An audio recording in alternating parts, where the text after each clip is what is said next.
తెలంగాణ శతాబ్ది ఉత్సవాల్లో భాగంగా నిజాం పాలన నుండి తెలంగాణ రాష్ట్ర విముక్తికి ప్రధాన కారణమైనటువంటి భారతదేశ మాజీ హోంమంత్రి ఉక్కు మనిషి స్వర్గీయ సర్దార్ వల్లభాయ్ పటేల్ నూతన విగ్రహాన్ని కేంద్ర మంత్రి కిషన్ రెడ్డి మల్కాజ్గిరిలో ఆవిష్కరించారు.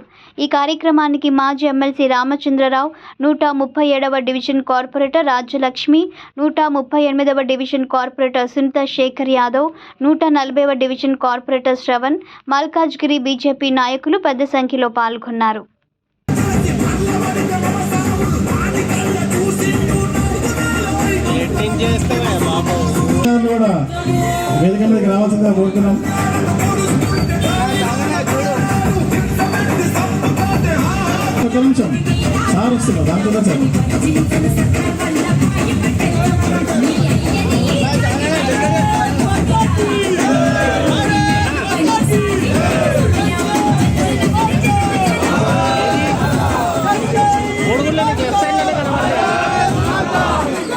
రోడ్డు మీదే ఉంటాయి. ఎవరన్నా అడుగు చెప్తారు. స్టార్ట్ అయిపో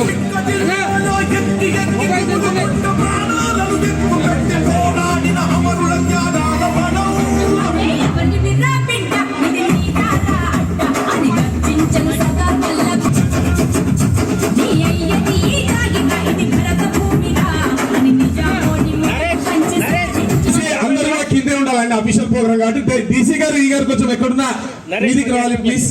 ఒక్కసారి బాలాజీ అన్న వెనకకు వచ్చి ఈ గారు ఎక్కడున్నా వేదికకి రావాల్సిందే కోరుతున్నాము. అలా కూడా జరుపు మరి. మాతాకి భారత్ మాతాకి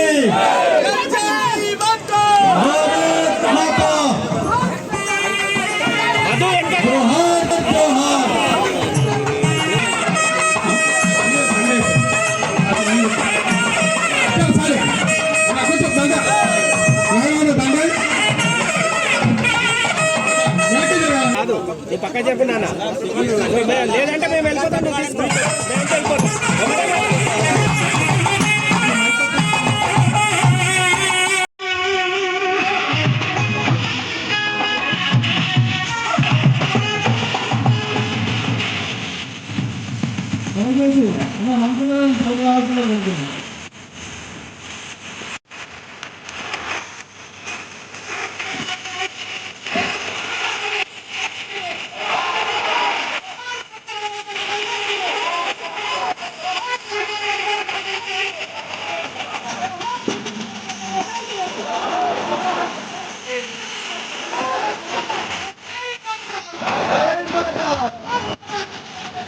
మన మల్కాజ్గిరి గడ్డ మీద స్థానిక కార్పొరేటర్ అయినటువంటి శ్రావణ్ గారు, ఇక్కడ ఉన్నటువంటి ప్రభుత్వ అధికారులు యొక్క సహాయ సహకారాలతో ఈరోజు అధికారపూర్వకంగా మనము వారి విగ్రహాన్ని స్థాపించుకున్నామంటే సర్దార్ పటేల్ యొక్క ఆశయాలను ముందుకు తీసుకెళ్తామనేటువంటి విషయాన్ని మరొకసారి జ్ఞాపకం చేసుకుంటూ వారి విగ్రహం చూసినప్పుడల్లా మనకు దేశం గుర్తు రావాలి.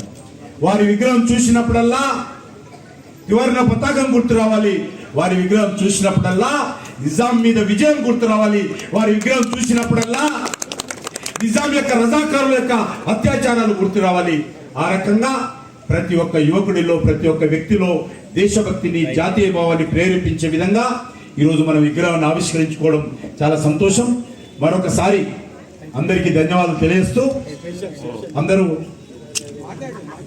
అందరూ మన యొక్క రామకృష్ణ గారు చాలా విషయాలు చెప్పారు. తప్పకుండా ఆ విషయాలను నేను రైల్వే మంత్రిని కాదు, తప్పకుండా మీ తరఫున, నా తరఫున, తెలంగాణ ప్రజల తరఫున రైల్వే మంత్రికి వివరిస్తాను. అందరూ కూడా పిడికిలి బిగించి నాతో పాటు సర్దార్ వల్లభాయ్ పటేల్కి భారత మాతకు నివాళులు ఇద్దాము. వీలైతే 2 చేతులు కూడా ఎత్తండి. భారత్ సర్దార్ వల్లభాయ్ పటేల్, సర్దార్ వల్లభాయ్ పటేల్, అమర్ హై సర్దార్ వల్లభాయ్ పటేల్. భారత్ మాతా की వందే.